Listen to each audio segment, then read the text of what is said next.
હવે આપણે સમજીએ બે હજુ પોઈન્ટ. બે પોઈન્ટ સમજી ગયા, હવે બે હજુ પોઈન્ટ આપણે સમજવાના છે. એમાંથી પહેલો પોઈન્ટ છે મૂડી પર વ્યાજ. આ સમજી ગયા, આ સમજી ગયા. હવે આપણે શું સમજવાનું છે? મૂડી પર વ્યાજ. અને ત્રીજું છે ઉપાડ પર વ્યાજ. બરાબર. હવે જો અત્યાર સુધી તમે આ વિડીયો પર થોભેલા છો ને, એનો મતલબ તમે લોકો સિરિયસ સ્ટુડન્ટ છો, બરાબર, ભણવામાં. તો હવે છે ને તમે લોકો છે ને અહીંયાથી છૂટવાના તૈયારીમાં હશો, તો પણ હમણાં કેમ કે આ ટોપિક જ એવો છે, આનામાં છે ને સબર જોઈએ, પેશન્સ જોઈએ, જે મોસ્ટલી નહીં હોય. તો હમણાં છે ને થોડુંક પોતાને રોકોને આ બે પોઈન્ટને છે ને સમજો. આ બે પોઈન્ટ છે ને એટલા બધા મહત્ત્વના છે, આના પછીના બધા ચેપ્ટરમાં આ બે પોઈન્ટ આવવાના છે. તો એકદમ ધ્યાનથી સમજો, પહેલી જ વારમાં આખું આવડી જાય ને એ રીતે, બરાબર. તો આપણે એમાંથી પહેલો પોઈન્ટ સમજીએ, મૂડી પર વ્યાજ. મૂડી પર વ્યાજ એટલે શું? તો ભાઈ જો પેલા 3 જણા જે હતા ને પાર્ટનર, પેલા 3 પાર્ટનર હતા, તે પોતાની દુકાનમાં શું લાવતા હતા? મૂડી લાવતા હતા. પણ છે ને એ લોકો શું કરતા હતા ખબર? એકબીજાની દેખાદેખીમાં છે ને મૂડી લાવતા હતા. માની લો કોઈ એક ભાગીદાર છે ને, પહેલો A B C 3 ભાગીદારો છે. તો પહેલો જે A છે ને, તો એનું શું છે, એની પાસે ઘરે બહુ બધા પૈસા છે, અનહદ રૂપિયો છે, ગાંડો પૈસો છે.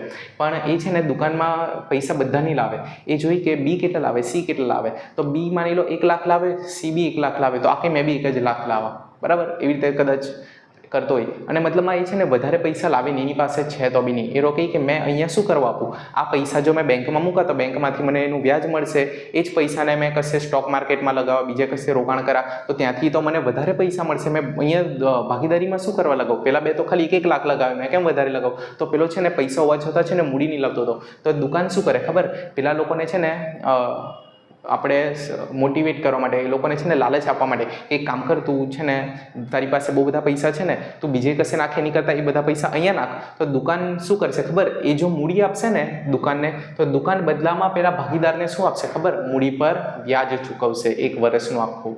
એટલે પેલાને મોટિવેશન મળી જશે કે એક કામ કર, મેં બહાર મૂકા તો બી મારે વ્યાજ મળવાનું છે, દુકાનમાં પૈસા નાખા તો બી મને વ્યાજ મળવાનું છે, તો ચાલ એક કામ કરું, મેં દુકાનમાં પૈસા નાખી દઉં. તો છે ને પેલા પ્રોત્સાહન આપવા માટે ભાગીદારોને છે ને, ભાઈ તમે લોકો મૂડી લાવો, ઘરેથી હજુ પૈસા લાવો, એમ એ લોકોને છે ને પ્રોત્સાહન આપવા માટે આપણે દુકાન એ લોકોને મૂડી પર શું ચૂકવે? વ્યાજ ચૂકવે. ખ્યાલ આવ્યો? ઓકે. તો આ ટોપિક બી આપણે સમજી ગયા. તો મૂડી જ્યારે આવે ત્યારે પૈસા કોની પાસે આવે? તો ભાઈ પેલો ભાગીદાર હોય ને, તે ઘરેથી પૈસા લાવે દુકાનમાં, તો એને કહેવાય મૂડી. તો બદલામાં હવે પેલો જે પૈસા લાવ્યો ને, તો બદલામાં દુકાન પેલા ભાગીદારને આખા વર્ષ પતે પછી એને શું ચૂકવશે? વ્યાજ ચૂકવશે મૂડીનું. તો મૂડી પર વ્યાજ જ્યારે ચૂકવાય ત્યારે પૈસા કોની પાસે જાય? તો ભાઈ દુકાન પાસેથી ભાગીદાર પાસે જાય. હવે આપણે શું જોવાનું છે? ઉપાડ પર વ્યાજ. તો ઉપાડ તો તમને ખબર છે ને કે પેલા 2-3 પાર્ટનર છે, એ લોકો દુકાનના ગલ્લામાંથી પૈસા ઘરે લઈ જાય. તો પૈસા ક્યાંથી ક્યાં જાય છે ઉપાડ કરે ત્યારે? તો ગલ્લામાંથી, એટલે કે દુકાનમાંથી ભાગીદાર પાસે જાય છે, બરાબર, પૈસા. તો હવે છે ને દુકાન છે ને પેલા લોકોને શું કહેશે ખબર? તમે લોકોએ ઉપાડ કર્યો ને દુકાનમાંથી, તો ચાલો હવે ઉપાડ પર વ્યાજ આપો. એક મિનિટ, આ તો બહુ ગંભીર પ્રશ્ન છે. હવે પેલા લોકોએ શું કર્યું ખબર? દુકાનમાં મૂડી નાખી. તો દુકાન જે બી ધંધો કરીને પૈસા ગલ્લો ભરાશે, કપડાં વેચીને, તો આ પૈસા, આ જે ગલ્લો છે ભરાયો, બરાબર, તો આ આ ગલ્લાના પૈસા પર કોનો અધિકાર છે? એ ત્રણેયનો જ અધિકાર છે, બરાબર. કે ભાઈ તમે 3 જણા આવીને પૈસા, એ 3ના જ પૈસાથી દુકાન ચાલતી છે, એટલે એ લોકોનો જ હક બને ને ગલ્લાના પૈસા પર.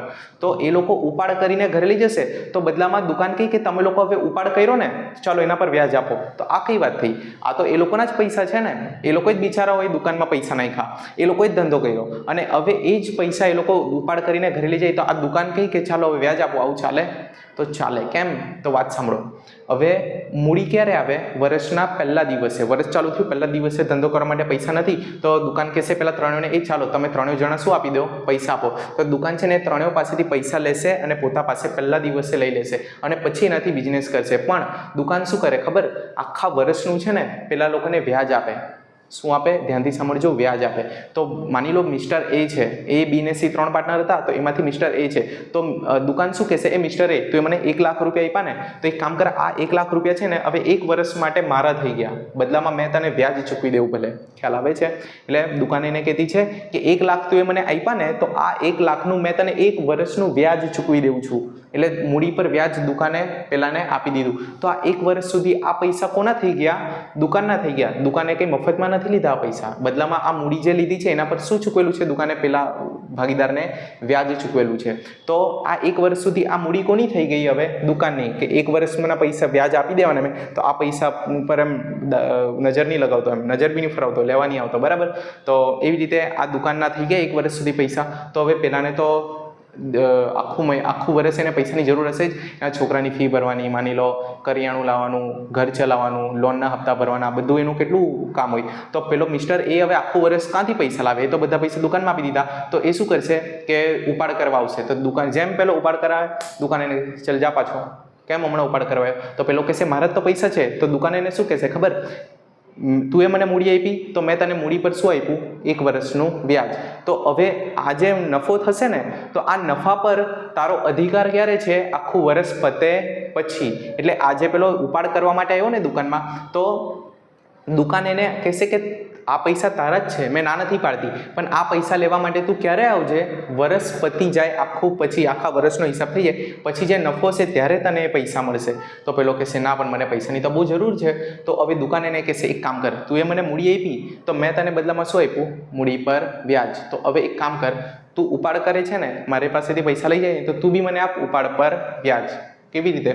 તો સિમ્પલ. હવે માની લો કે હજુ તો દુકાન ચાલુ થઈને છે ને, આપણે ટોટલ 1 વર્ષમાં 12 મહિના આવે, તો હજુ દુકાન ચાલુ થઈને ખાલી 2 જ મહિના થયા છે. કેટલા મહિના થયા છે? 2 મહિના.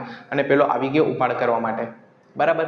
તો હવે પેલો ઉપાડ કરવા માટે આવ્યો, તો દુકાન કહેશે એ ભાઈ હજુ તો 2 જ મહિના થયા વર્ષ ચાલુ થવાને, હજુ તો 10 મહિના બાકી છે, બરાબર. તો 10 મહિના પછી આવજો. એ કંઈ પૈસાની તો બહુ અર્જન્ટ રિક્વાયરમેન્ટ છે. તો દુકાન એને કહેશે ચાલ એક કામ કર, 10 મહિનાનું મને વ્યાજ આપી દે. અને હા, ટેન્શન નહીં લેતા, આ બહુ વધારે પીક લેવલ પર મેં ભણાવતો છું, મને ખબર છે. બહુ હાઈ લેવલ પર હમણાં મેં વાતો કરતો છું. તો કદાચ તમારામાંથી અડધાની વિકેટ પડી ગઈ હશે, વિડીયો બંધ કરીને જતા રહ્યા છે. તમે લોકો સબર કરજો, સમજ પડશે. આ તો ખાલી આપણે થિયરીની વાત કરતા છે. જ્યારે આપણે પ્રેક્ટિકલ ક્વેશ્ચન કરીશું ને, ત્યારે તો આરામથી બધું આવડી જ જવાનું છે, બરાબર. ટેન્શન નહીં લેતા. હમણાં થોડુંક હજુ સબર કરીને ધ્યાનથી સાંભળો, બરાબર. તો પેલો મિસ્ટર એ છે ને, તે ઉપાડ કરવા માટે આવ્યો અને એણે શું કીધું કે ભાઈ મને પૈસાની જરૂર છે. પણ દુકાન એને કહેશે ઓ ભાઈ હજુ તો દુકાન ચાલુ થઈને 2 જ મહિના થયા, હજુ તો 10 મહિના તારે રાહ જોવાની છે, પછી આવજે. એ કહે ના મને તો હમણાં જોઈએ છે. તો દુકાન કહેશે એક કામ કર, ચાલ તને પૈસાની જરૂર છે ને, આ પૈસા લઈ જા, પણ 10 મહિનાનું મને તું વ્યાજ આપી દેજે. તું ઉપાડ કરે છે તો ઉપાડ પર મને શું કરી દેજે? વ્યાજ ચૂકવી દેજે. તો ખ્યાલ આવ્યો હવે? તો ભાઈ ઉપાડ થાય ને ત્યારે પૈસા કોની પાસેથી કોની પાસે જાય? જ્યારે ભાગીદાર ઉપાડ કરે ત્યારે દુકાનમાંથી એ પૈસા કોની પાસે જાય? ભાગીદાર પાસે. પણ બદલામાં એ જ ભાગીદાર ઉપાડ પર શું ચૂકવશે હવે?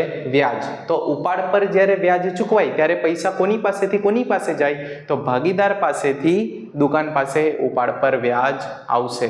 તો આ 4 પોઈન્ટ તમને આવડી ગયા, બરાબર. ઓકે, તો હવે આપણે ટોટલ 7 પોઈન્ટ આઈ થિંક જોવાના છે. તો એમાંથી 4 મેઇન પોઈન્ટ આપણે જોઈ ગયા છે. હવે આપણા ખાલી 2 કે 3 પોઈન્ટ બાકી છે.